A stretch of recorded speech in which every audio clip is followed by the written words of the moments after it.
오늘 은혜 받으실 말씀은 창세기 1장 2절에서 5절까지 말씀입니다. 창세기 1장 2절에서 5절까지 말씀을 다 함께 봉독하겠습니다.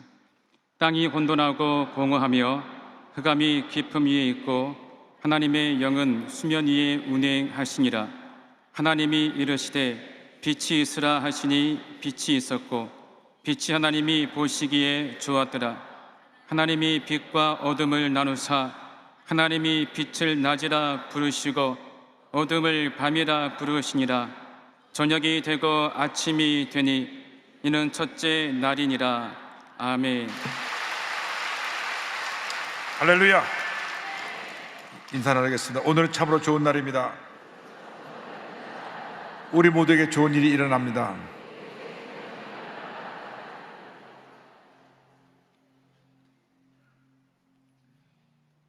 우리 모두에게 오늘 반드시 좋은 일이 일어날 것입니다. 오늘은 특별히 6.25 73주년이 되는 날입니다.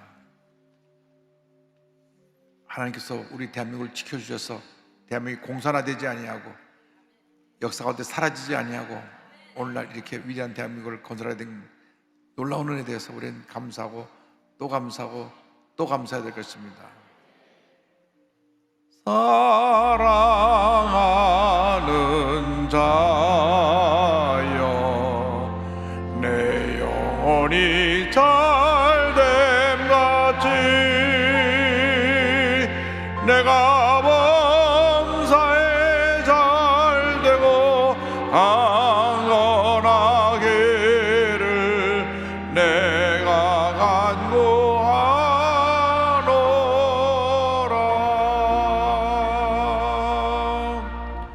사랑이 무하신 하나님 아버지, 6.25 73주년을 맞이해서 주님 은혜 감사하며 주님 앞에 예배드립니다. 예배를 통해서 홀로 주님 영광 받으시고 주님이 예배하신 놀라운 은혜와 축복이 우리 모두에게 넘쳐나게 하여 주시옵소서. 예수님의 이름으로 기도 올려옵나이다. 아멘. 오늘 말씀의 제목은 절망을 넘어 희망으로입니다. 제목을 한번 따르시기 바랍니다. 절망을 넘어 희망으로. 절망을 넘어 희망으로. 73년 전 오늘 주일 새벽 4시에 북한군이 선제 타격 작전 계획에 따라 38두선 전 전선에서 남침을 개시했습니다. 이 전쟁은 3년을 계속되면서 역사적 유례를 찾아보기 힘든 동족 간의 비극적인 전쟁으로 전쟁이 진행되었습니다. 김일성은 1949년 3월 달에 소련을 방문해서 스탈린을 만나 무력 남침 계획을 알립니다. 그때 스탈린이 아직은 때가 아니라고 만류하면서 북한의 소총 1만 5천 정, 각정포 139문, T-34 탱크 87대, 항공기 95대를 지원하기로 약속을 합니다. 그리고 중국 공산당 대표인 마오쩌둥을 찾아가서 협의하라고 했는데 마오쩌둥은 중국 인민해방군 내 조선인 2개 사단을 넘겨주고 1949년 대한민국 정부가 수립되고 난 후에 6월 달에 미군이 남한에서 철수하자 공산주의 동조 세력을 규합시켜서 남한 전역에서 빨치산 무장봉기를 시작하였고 그리고 곧 저들이 남한의 혼란한 틈을 타서 전쟁을 일으켰습니다. 1950년 6월 25일 시작된 이 전쟁은 3년 동안 계속되어서 7월 27일 정전협정이 체결될 때까지 희생된 군인과 민간인 사상자 숫자가 남한이 230만, 북한이 292만, 유엔군이 15만, 중공군 90만으로 약 660만 명입니다. 이에 더하여서 전쟁 미망인이 33만, 피라빈이 320만, 전쟁고아 10만, 월남한 피난민이 300에서 500만, 이산가족 1천만 명이 달하는 그런 비극적인 전쟁의 결과를 낳았습니다. 국가산업 생산력의 80%가 다 파괴되고 모든 건물이 초토화되었고 모든 재산은 다 잿더미가 되고 말았습니다. 그 피해는 천문학적인 숫자로 그 피해에 대해서 어떻게 숫자를 헤아릴 수도 어렵습니다. 공산군 점령지에서 어느 계층보다도 핍박받고 순교한 대상들이 예수를 잘 믿는 기독교인들과 기독교 지도자들이었습니다. 전쟁이 일어나자마자 350대 탱크를 앞세운 북한 공산군이 5개 사단 규모로 파죽수처럼 밀고 내려와서 불과 3일 만에 서울이 함락됐어요. 잠시 쉬었다가 계속 밀고 내려가서 낙동강까지 밀고 내려갑니다. 이제 대한민국이 완전히 불이 꺼지려고 하는 그런 풍전등화의 위기 속에서 부산에 모인 모든 교인들이 하나님 앞에 눈물로 본인들의 죄를 회개하고 죄도심을 간구하는 기도를 드렸습니다. 기도하고 또 기도하고 기도했습니다. 그때 미국 대통령 트루만에게 한국에 전쟁이 일어나서 빨리 도와달라고 하는 전문이 당도되었습니다.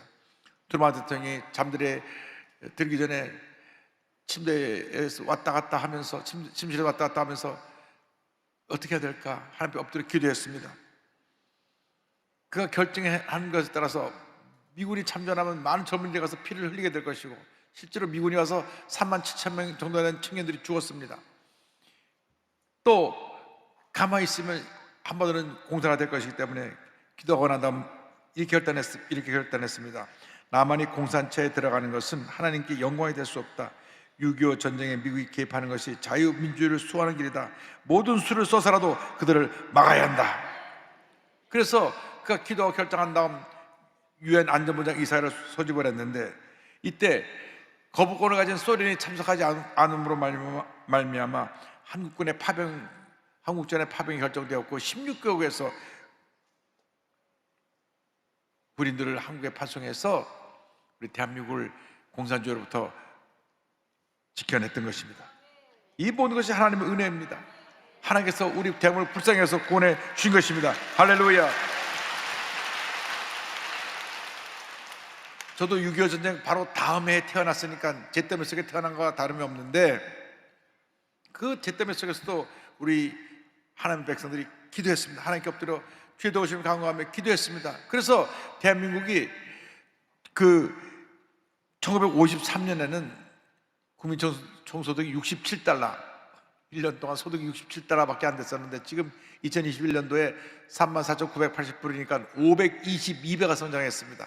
세계 10대 경제 대국이 됐습니다. 할렐루야. 모든 것이 하나님의 은혜인 것입니다. 하나님이 함께 하셨습니다. 하나님이 우리를 도우셨습니다. 하나님을 지켜주고 보호하시고 함께해서 여기까지 온 것입니다. 우리가 이렇게 풍요롭 속에 살고 있는데 우리가 이 고난의 때를 잊어버리고 감사하지 아니하고 조금만 가서 불평하고 원망하고 남 탓하고 아무것도 아닌 것인데 다투고 욕하고 정말 부끄러운 삶을 살아가고 있습니다. 제가 아침에 뉴스를 보니까 어저께 초등학교 5학년인 학생이 아파트 위에 올라서 뛰어내려서 자살을 했어요. 너무 학교에서 힘들었다고 하면서 무엇이 어떻게 이렇게 힘들어서 어린 소년이 그렇게 자기 목숨을 포기해야 되는지 너무나 안타까웠습니다. 우리가 그들의 복음을 전해야 되는 것입니다. 세상은 절망을 이야기하지만 우리는 희망을 얘기합니다. 세상은 죽음을 얘기하지만 우리는 생명을 이야기합니다. 예수를 믿으면 절망이 변하여 희망이 되고 죽음이 변하여 생명이 되고 우리 삶 가운데 문제가 변하여 응답과 해결로 다가오는 것입니다. 그래서 우리가 믿는 예수님을 전해야 됩니다. 우리 주변에는 많은 사람이 예수님을 전해야 되는 것입니다. 우리 대한민국의 최소한도 50%는 예수를 믿어야 됩니다. 50%. 큰 소리 아멘 하시기 바랍니다. 그래야 남북이 통일됐을 때 북한의 저 공산주의 주체사상파들을 예수의 복음으로 변화시킬 수 있게 되는 것입니다. 그래서 복음을 전하는 방법은 두 가지입니다. 믿지 않는 사람을 열심히 가서 주님께로 데리고 나가는 방법. 둘째로는 젊은 부부들이 아이를 찾고 낳는 것. 한 5, 6, 7, 7씩 나가지고 아이들이 뒤덮이게 만들어야 됩니다. 할렐루야. 우리나라가 저출산으로 아주 큰 위기를 겪고 있는데 세상 사람들이 아이를 안 낳을 때 우리는 5, 6씩 낳아야 됩니다. 최소한도. 아멘은 아무도 안 하시는 겁니다. 젊은이들이 많은데 누뚱이도 괜찮으니까 아이를 많이 낳아야 됩니다. 지금 이슬람이 지난 100년 동안에 우리 기독교가 2000년 동안 부흥한 속도를 따라잡았어요. 100년 만에. 왜 그러냐? 이슬람이 부인을 넷씩 두게 하고 하나도 감당하기 힘든데 넷을 어떻게 감당하는지 모르겠어요. 그리고 나서 아이를 막 나니까 한 부인마다 아이를 5, 6씩 나니까 부인 넷에 한 20명씩 아이를 낳습니다. 그래가지고 유럽으로 들어가니까 유럽에 있는 모든 나라는 아이가 태어나면 한 달에 한국 돈 한 100만 원씩 지원해 주니까 말을 막 나는 거예요. 한 20원 남은 거 가지고 생활호도 남으니까 온 유럽이 이슬람으로 뒤덮여 버렸습니다. 정신 차려야 됩니다. 정신 차려야 됩니다. 우리 예수 믿는 사람들이 열심히 복음을 전해야 되고 아이들 많이 낳아야 되고. 우리 교회 기록은 13명 낳은 분인데 그 다음에는 못 따라가는 것 같아요. 13명 조금 많은 것 같고 한 5명 정도는 감당할 수 있지 않을까 생각을 합니다. 그러니까 셋에서 멈춘 사람은 멈추지 말고 또 계속 아이를 낳으시기 바랍니다. 아마 아이를 낳으면 집 한 채씩 줄 테니까. 할렐루야. 오늘 말씀 보니까 하나님의 천지를 창조하신 다음 흑암이 깊음에 있었다고 성경은 말씀합니다. 1장 2절입니다. 땅이 혼돈하고 공허하며 흑암이 깊음이 있고 하나님의 영은 수면에 운행하시니라. 왜 땅이 혼돈하고 공허하고 흑암이 깊음이 있게 되었습니까? 하나님을 찬양하는 루시퍼라고 하는 천사가 있는데 이 천사장이 마음에 교만이 들어왔습니다. 교만이 들어왔고 내가 하나님처럼 되겠다 그래가지고 그가 반역을 일으키니까 하나님이 심판하셔가지고 천사 3분의 1 끌고 내려와서 그가 사탄이 되고 이 마귀가 이 세상을 지배하고 우리를 죄로 타락시키게 만든 것입니다. 이사야 14장은 설명하고 있습니다. 13절로 15절입니다. 내가 내 마음에 이르기를 내가 하늘에 올라 하나님의 뭇별 위에 내 자리를 높이리라. 내가 북극 지폐의 상에 앉으리라. 가장 높은 구름에 올라가 지극히 높은 이와 같아지리라 하는도다. 그러나 이제 내가 수월 곧 구덩이 맨 끝에 떨어짐을 당하리로다. 그 결과 흑암이 깊음이 이게 위에 있게 된 것입니다. 예수 믿기 전에 우리 마음이 그랬습니다. 우리 마음에 절망으로 가득했습니다. 기쁨이 없고 마음에 평안함이 없고 늘 염려, 근심, 걱정, 불안, 초조. 지난 3년 동안 코로나를 지나면서 얼마나 힘들고 어려운 시간을 지냈는지 모릅니다. 다 경제적으로 다 어려움을 겪었습니다. 이 어두운 그림자가 우리 마음 가운데 임했는데 이 그림자가 사라질 수 있는 유일한 길은 예수 그리스도를 믿는 길밖에 없습니다. 예수님의 마음 가운데 오시면 우리 마음 가운데 성령이 임하셔서 우리의 모든 문제를 해결해 주시고 하나님의 은혜로 충만케 만들어 주신 것입니다. 흑암이 깊음이 있을 때 하나님의 영은 수면 위에 운행하셨다고 성경은 말씀합니다. 하나님의 영이 그 수면 위에 운행하셔서 모든 어둠의 권세를 물리친 것입니다. 우리가 예수님으로 성령이 임하셔서 우리 마음 가운데 어둠 그림자가 사라지는 것입니다. 순복음기 65년 동안의 역사는 성령운동의 역사입니다. 우리가 예수 믿고 나서 반드시 성령 충만 받아야 됩니다. 성령 받지 않으면 내 인간적으로 예수 믿으려고 하니까 자꾸 실수하고 넘어지고 아무것도 안 돼 상처받고 뒤로 물러갑니다. 여러분 예수 믿고 나서 반드시 성령 충만 받아서 성령의 충만함으로 모든 어려움이고 주 안에서 승리하는 삶을 살아간 여러분 모두 되기를 주님의 이름으로 축원합니다. 흑암이 깊음이 있을 때 성령께서 운행하셨고 하나님 말씀하셨습니다. 빛이 있으라. 1장 3절에 하나님이 이르시되 빛이 있으라 하시니 빛이 있었고, 성령께서 우리 마음 가운데 임할 때 주님 말씀하십니다. 빛이 있으라! 빛이 있으라!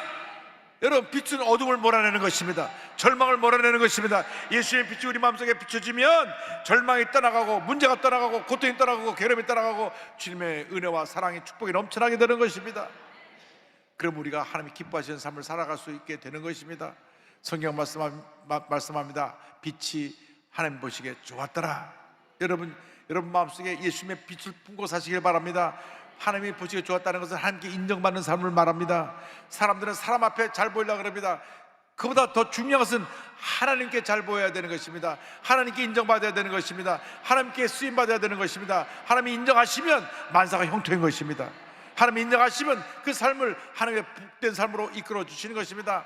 악한 사람들은 하나님이 심판하십니다. 악한 사람들은 어떻게든지 남 잘 되는 거 해치려고 그러고 교회에 어려움을 갖다 주려고 그러고 그러지만은 우리 의인들은 하나님의 복을 주셔서 형통케 되는 은혜로 주님 함께하여 주십니다. 시편 1편 6절을 말씀합니다. 무릇 의인들의 길은 야훼께서 인정하시나 악인들의 길은 망하리로다.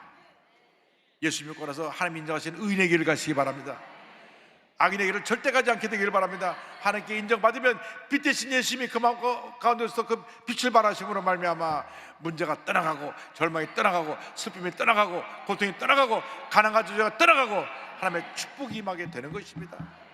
예수님께서 빛으로 오셨는데 예수님 당시 예수님을 모르고 저들이 예수님을 십자가 못 박아 죽였습니다.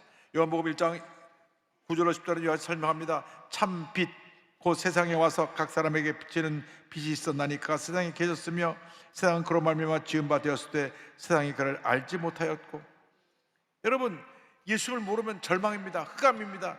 여러분, 이곳에 와서 예수 믿고 예배를 드리는 것이 얼마나 큰 축복인지 모릅니다. 여러분, 예수 믿는 것 자체가 축복이고 은혜고 기적이고 한평생 감사의 제복인 것입니다. 나 같은 죄인이 구원받아 하나님 자녀가 되었으니 그저 감사합니다. 그저 감사합니다. 그럴 때 하나님께서 우리에게 은혜를 도와해 주셔서 빛의 신 예수님 우리 삶 가운데 오심으로 말미암아 저녁이 되고 아침이 되는 놀라운 은혜를 선물로 주시는 것입니다. 5절은 말씀합니다.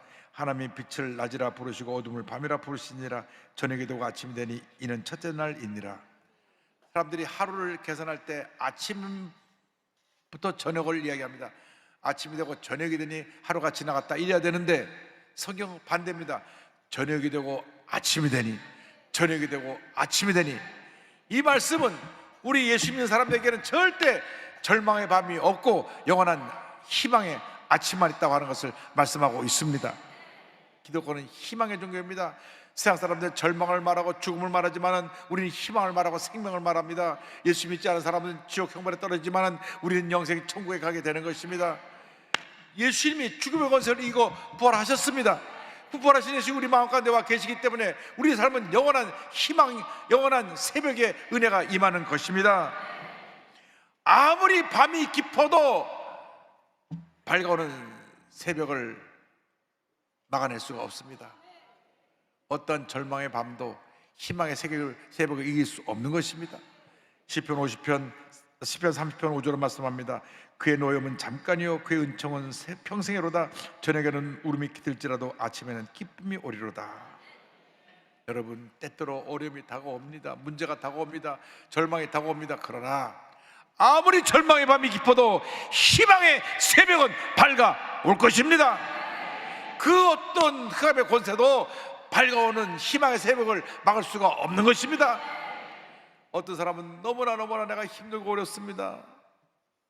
코로나 3년 동안 가게는 문 닫고 빚은 지고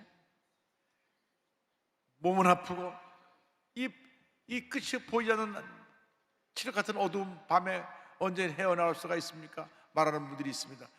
그러나 바로 그때가 아침 동이 틀 때인 것입니다. 동 트기 전에 가장 밤이 어두운 것입니다. 여러분, 아무리 캄캄한 밤이 여러분 뒤덮어도 새벽은 밝아올 것입니다. 새벽은 밝아올 것입니다. 새벽에 하나님이 기적을 행하시는 것입니다. 새벽에 하나님이 홍해를 가르시고 새벽에 하나님께서 저들이 일어나 여리고를 올 때 여리고를 무너뜨리신 것입니다. 새벽에 예수님이 죽음의 권세를 무너뜨리시고 부활하신 것입니다. 그러므로 우리가 이 새벽의 신앙을 갖고 날마다 믿음으로 전진해 나가야 되는 것입니다. 어떤 절망이 다가오고 문제가 다가오고 어려움이 다가와도 절대 포기하지 말고 뒤로 물러서지 말고 약속의 말씀 붙잡고 전진해 나가는 여러분 모두가 되기를 주님의 이름으로 축원합니다. 이번 선교대 때 알래스카에서 사역하시는 윤호영 목사님이 저한테 책을 한 권 갖다 주셨습니다. 자기 아들을 교통사고로 잃고 그 간증을 담은 책을 보내주셨는데 제가 이 책을 읽으면서 큰 감동도 받고 눈물도 흘렸습니다. 알래스카에서 하나님 나라를 꿈꾸다라는 책인데요, 이 목사님은 89년도에 미국 알래스카로 이민을 갔습니다. 알래스카는 1867년에 러시아로부터 미국이 720만 불을 주고 산 땅입니다. 얼음만 가득 있었기 때문에 그 땅을 산 슈어드 국무장관 욕을 많이 먹었습니다. 왜 이 얼음덩어리에 샀느냐고. 그러나 지금 이 알래스카가 아주 천연 자원, 석유 뭐 여러 가지 풍부한 자원이 있는 아주 보물의 땅이 됐습니다. 이 땅 크기는 우리 대한민국의 약 17배 정도 되는데 이 땅에 온갖 보화가 다 담겨 있었습니다. 그런데 이곳에 89년대 이민을 가서 사업을 해서 성공을 했는데 하나님의 부르심을 받고 한국에 가서 신학 공부를 하고 난 다음 졸업하니까 한국에서 교회 개척하라고 하는 여러 가지 곳에서 초청이 왔습니다. 그러나 본인의 사명이 알래스카에 있는 줄 알고 알래스카로 가서 그 힘들고 어려운 상황에서 교회를 개척합니다. 여러분, 이민 목회가 너무나 힘들고 어렵습니다. 한국에서 목회하는 것보다 미국 이민 목회가 10배 이상 힘듭니다. 그 힘든 곳에 가서 은혜 가운데 열심을 다하여 교회를 하니까 5년 만에 교회도 짓고 교회가 크게 부흥하게 되었습니다. 할렐루야.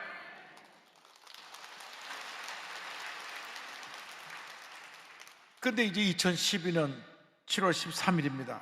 금요 철야 예배를 드리고 있는데 말씀을 선포하는데 뒤에서 누가 왔다 갔다 하면서 이상한 얘기들을 뒤에서 하는 것이 보였습니다. 그래서 저 예배 끝나고 나서 기도를 하려고 하는데 누가 와서 얘기를 합니다. 목사님 아드님이 교통사고로 지금 죽음의 고비를 사경을 해보고 있답니다. 그래서 다 같이 성도들이 열심히 기도하는데 장로님 한 분이 와서 귀속말로 얘기했습니다. 목사님 아들이 천국에 갔대요. 사랑하는 아들과 작별 인사도 못하고 그 마음에 찢기는 고통을 말로 다 표현할 수가 없었습니다. 여러분, 자식을 잃어본 부모의 마음은 자식을 잃어본 사람밖에 모릅니다. 얘기를 들으니까 자식을 잃은 사람은 자기 자식과 비슷한 나이 또래만 애만 봐도 눈물이 나고, 생각만 해도 눈물이 나고, 이름만 들어도 눈물이 나고, 그죠? 아이가 좋아하던 음악을 들어도 눈물이 나고, 좋아하던 음식을 봐도 눈물이 나고, 눈물이 난다 그럽니다. 너무나 마음이 아팠어요. 그 슬픔을 담고 사는 것입니다. 부모가 돌아갈 때는 땅에 묻지만 자식이 죽으면 가슴에 묻는다는 말이 그 말입니다. 그래서 그 슬픔을 견딜 수가 없는데 성령께서 마음에 위로함을 주셔서 이렇게 기도했습니다. 하나님, 저희 아들 태원이를 주님 품으로 인도하심에 감사를 드립니다. 기쁘게 받아 주시옵소서. 여러분, 자식을 잃고 감사기도 드린다는 건 쉽지 않습니다. 눈에 넣어도 아프지 않은 그 아들이 죽었는데 정말 무엇으로 그 마음을 위로할 수 있겠습니까? 그런 눈물을 흘리며 늘 즐겨 부르던 찬송을 불렀습니다. 이 땅에 오직 주밖에 없네, 그 무엇도 나를 채울 수 없네, 주님의 평안 내 안에 있네, 그 누구도 빼앗을 수 없네. 제가 동경에서 목회할 때 이 찬송을 굉장히 많이 불렀습니다. 성도들이 이 찬송을 부르면서 울고 또 울고 또 울었습니다. 이 땅에 오직 주밖에 없네, 그 무엇도 나를 채울 수 없네, 주님의 평안 내 안에 있네, 그 누구도 빼앗을 수 없네. 이 땅에 오직 주밖에 없네, 그 무엇도 나를 채울 수 없네, 주님의 평안 내 안에 있네, 그 누구도 빼앗을 수 없네. 그 슬픔을 이 찬송을 부르며 이겨내면서, 그리고 장례식 때 이런 기도를 했습니다. 이런 고백을 했습니다. 사랑하는 나의 아들 태원이가 천국에 갔으니 나는 이제 더욱더 천국의 소망을 가지고 살아가려고 합니다. 훗날 우리 태원이를 천국에서 만나려면 싹군 목사는 되지 말아야겠습니다. 저는 이제부터 부끄럽지 않은 하나님의 종으로 살아갈 것을 이 자리를 빌려서 선포합니다. 그리고 장례식을 치른 다음 열심히 주님을 섬겨서 2021년도에는 알래스카의 주요 도시인 주노에 교회가 없어질 상황이 있는 곳에 교회를 세우고, 그 다음에 베델에 또 교회를 세우고, 2023년에는 페어뱅크스에 또 교회를 세워서 알래스카의 복음화를 위해서 헌신하고 있습니다. 그 책의 뒷부분에 이런 고백이 나옵니다. 알래스카는 그 연어로 유명합니다. 연어들이 다 알래스카 와서 알 낳고 죽는데요, 그 연어를 생각하면서 이런 고백을 했습니다. 새 생명을 낳을 때 자신의 모든 것을 내어주고 죽어야 하는 연어처럼 나 역시 죽는 시간이 있었다. 감히 어찌 내가 죽을 수 있으랴. 내가 죽고 내 안에 예수님이 사시는 것, 그것은 내가 할 수 없는 일이었다. 하지만 결국 주님께서는 그 일을 내 안에서 이루셨다. 주님의 은혜로 나는 예수로 인해 죽고 예수로 인해 다시 사는 삶을 살아가게 되었다. 나는 지금도 알래스카라는 나의 영적인 본향에서 새 생명을 낳기 위해 예수님과 동행하고 있다. 나는 알래스카에서 예수님과 함께 사는 연어다. 여러분, 절대 긍정의 신앙을 가지고 모든 절망의 범을 뛰어넘어 희망의 새벽을 맞이하는 여러분 모두가 되기를 바랍니다. 여러분, 우리의 힘으로 감당할 수 없는 많은 문제와 어려움이 다가옵니다. 그러나 나같이 쓸모없는 죄인을 택하신 주님 은혜 감사하면서 한평생 내가 이제는 주님 영광에 살기 원합니다. 나를 주님 택하고 부르셨사오니 이제 나의 남은 전 주님 앞에 드리겠습니다. 여튼 믿음의 결단을 가지고 찬송가 310장 다 같이 하겠습니다.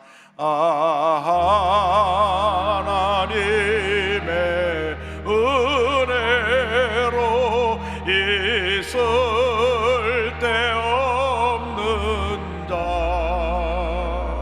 왜 구속하여 주는지 난 알 수 없도다. 내가 믿고 또 의지함은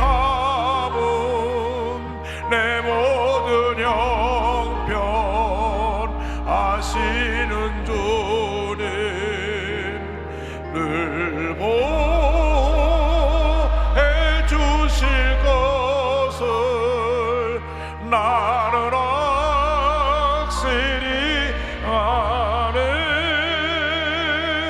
왜 내게 굳센 믿음과 또 복음 주셔서 내 마음이 항상 변한지 난 알 수 없도다. 내가 믿고 또 의지함은 내 모든 형편 아시는 주님 늘 보해 주실 것을 나는 확실히 아네. 3절 다 일어나서 찬양하겠습니다. 왜 내게 성령 주셔서 내 마음 감동해